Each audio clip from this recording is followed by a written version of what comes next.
It's time now for sports. Joel Botte is here with me. Definitely, we're expecting the Ghana versus Gabon match at 7 p.m., right? Yes. But ahead of that, former defender Anthony Bafo has charged the Stars to go all out to beat the Panthers of Gabon when they clash later tonight in the ongoing AFCON in Cameroon. In a passionate speech at the team's final training session, the former CAF Deputy General Secretary told the players they cannot afford to have a bad day.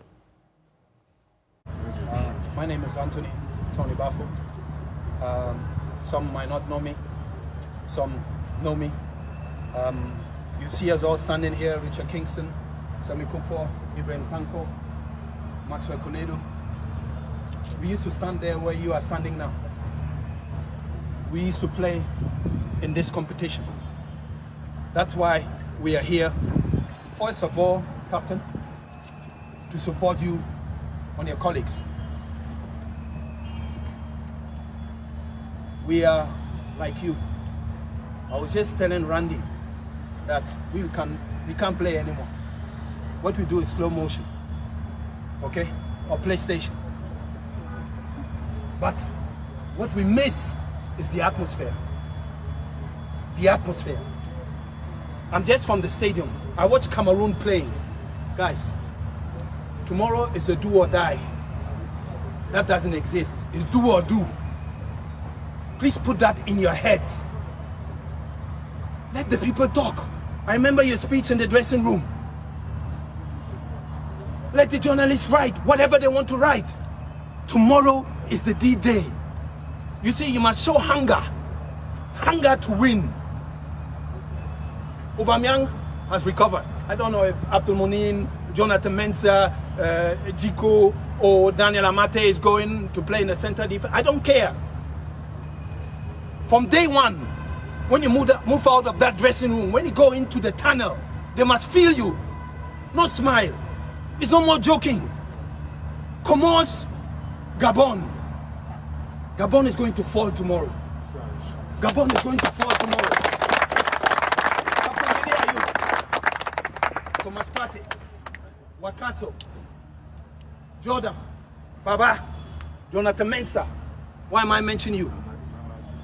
Amate, because you are people who have been in the team for long. People like you, Thomas Partey, I'm telling you, you can't allow yourself to have a bad day. Same like you people, you can't. It is not possible to have a bad day. Tomorrow, every speech I make, every video I make, So you heard that Tony Bafo encouraging the team that will be playing Gabon tonight. Joel is still here with me, and as we speak, there's a match between Comoros and Morocco, right? Yeah. I mean, so far, what's the scores? So currently, as it stands, Morocco are leading 1-0 by Selim Amala, who plays for Standard Liège in the Belgian league. Okay. With this result, that's if it stands as 1-0, Morocco would lead a group with 6 points, and then Gabon would have 3 points, which we face next. So what we need to do is we need to get a win against Gabon. Okay. And we must not expect anything less than a win, as Anthony Bafo said. Okay. So we need to get a result against Gabon, then get a result against Comoros to be able to have adequate points to go without any issues, at least with second place. Okay. If we are not able to get a point against Gabon, that's when we start having issues and being worried with what to do next. And then that's when the third place comes in, the best third place team comes in. It depends on other groups as well. But if we don't do well and we don't qualify, we may come home after the game against Gabon. That's if we lose. Now let's talk about the game against Gabon. And earlier, there are a lot of people who say, I mean, this is a done deal for Ghana. But fortunately, unfortunately, Aubameyang is back on his feet and he's going to be playing with him in the match. I mean, does it pose a threat to Ghana? Well, some will say he does. Some too will say he doesn't. But with my point of view, I believe Aubameyang does not pose a threat to Ghana as things stand. Okay. I understand he just came back from, I mean, he passed his COVID test. It was negative. So he's coming into the side, bringing new energy. But if you look at his statistics, he's struggled this season for Arsenal. He's averaging 12% shot accuracy, which is not so good. He scored just 4 goals this season, which is also not so good. But let's look at the other side of things. Being a captain of a side, it brings or energizes the team to know that their leader is there for them. Okay. So therefore, him coming back for Gabon, I believe, will be a big deal for them. But if Ghana are able to hold him down and block all possible entries into their box, then I know that Ghana can win the game. And does it look like something that can happen? Yes, I do believe it's something that can happen. I believe in the Black Stars. I still believe in the Black Stars. Well, I'll make sure I eat my food before I watch the game. But let's talk about the lineup. There are people who are expecting that definitely there will be a change in lineup. Has that happened? Well, with the probable lineup, they're expecting Jordan and Dede to still be in there. Even though Dede Ayew had an injury, there's still expectations that he will be in the side. Okay. Also, with news coming in, we are hearing that Kofi Ture might play in there as well, along with Idris Baba and Thomas Partey. Okay. So this is the only major change as of now that we are hearing, that Kofi Ture will come in. But aside that, we are yet to see what will happen. And so, Dede Ayew, do we have any updates on his injury? Is he fit to play? So, from sources within the camp, they are saying he is fit to play. But what do you think? What do you think? Should he play, or he should be resting for this game, even if he's fit? Well, for a head injury, I believe he should be rested, because if you look at where the injury was sustained, it's not so good. But, and I mean, he is a leader, but we still need some energy in there, and I believe that it won't do us any harm if any of the young boys come in and take his place just for this game. But I mean, he's your captain, so you still need him in there to motivate the boys on the pitch. So you will still be needed. So as it stands now, there's no official communication of the lineup for the match between Ghana and Gabon. Yes. But of course, we can do a guesswork. And even if we're going by the lineup that played Morocco, we can look at the strengths and weaknesses of those players. I know there are some new guys in there. I know there's Thomas Partey, Jordan is there, and there are some old guys and there are some new guys. Let's look at the players one after the other and look at their strengths and weaknesses.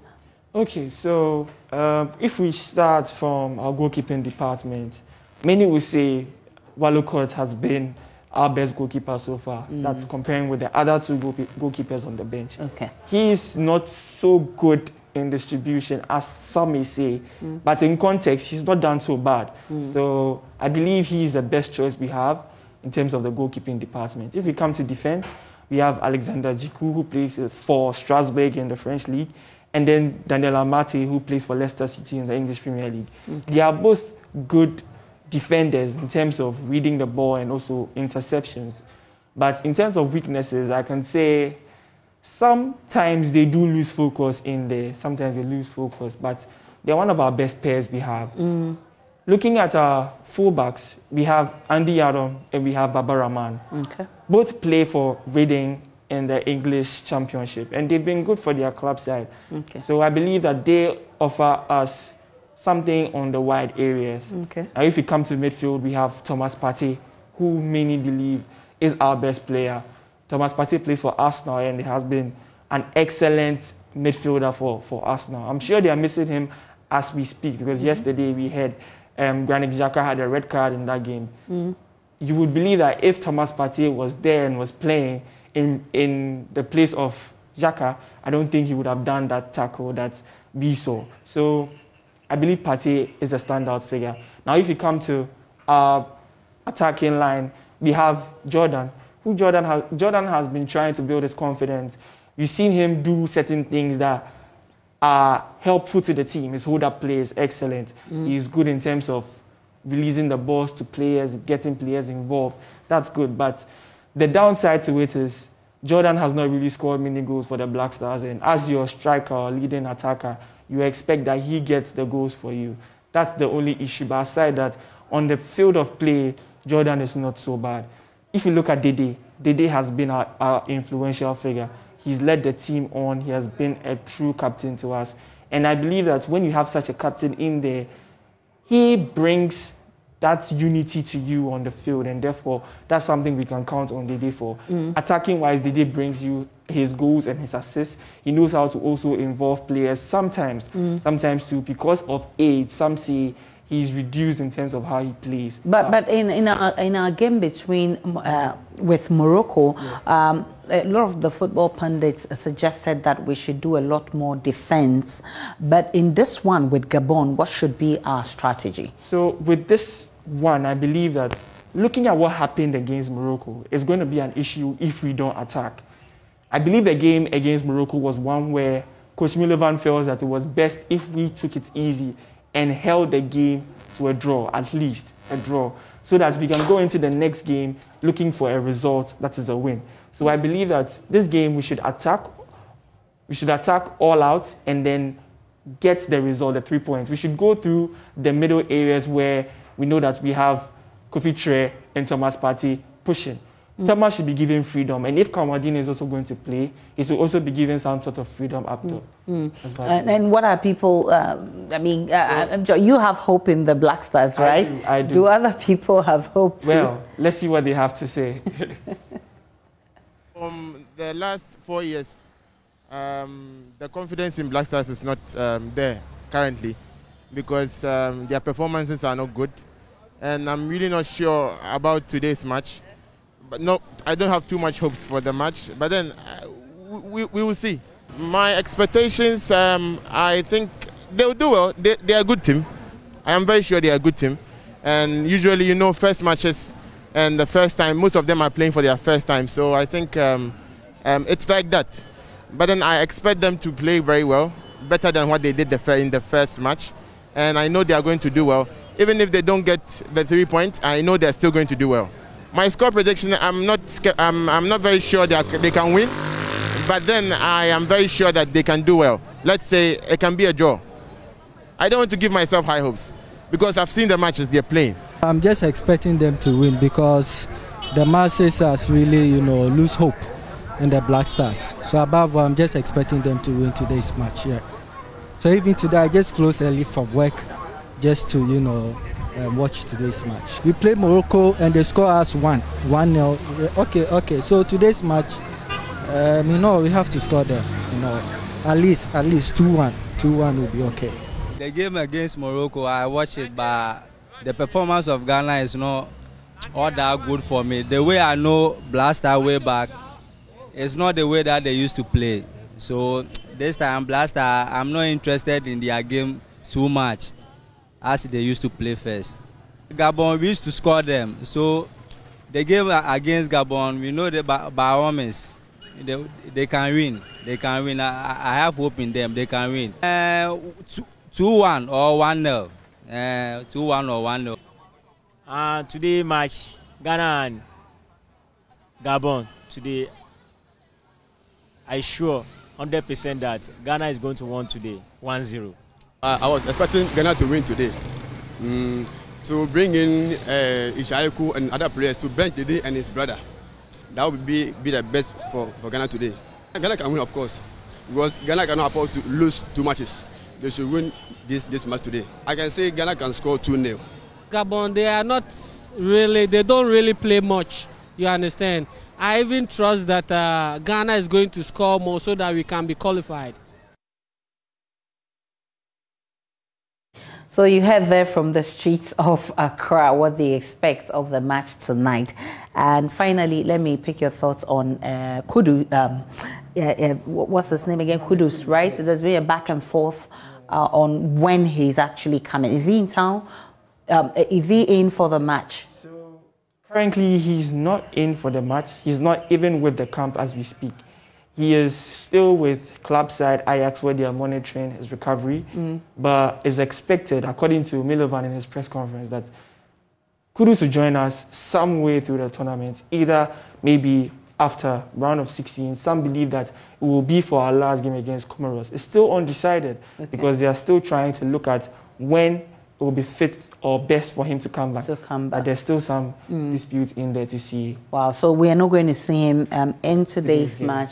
All right, definitely. And always, as I do advise you, please eat your food for your banku, your rice, before you watch that Ghana match, because that's exactly what I'm going to do. That's where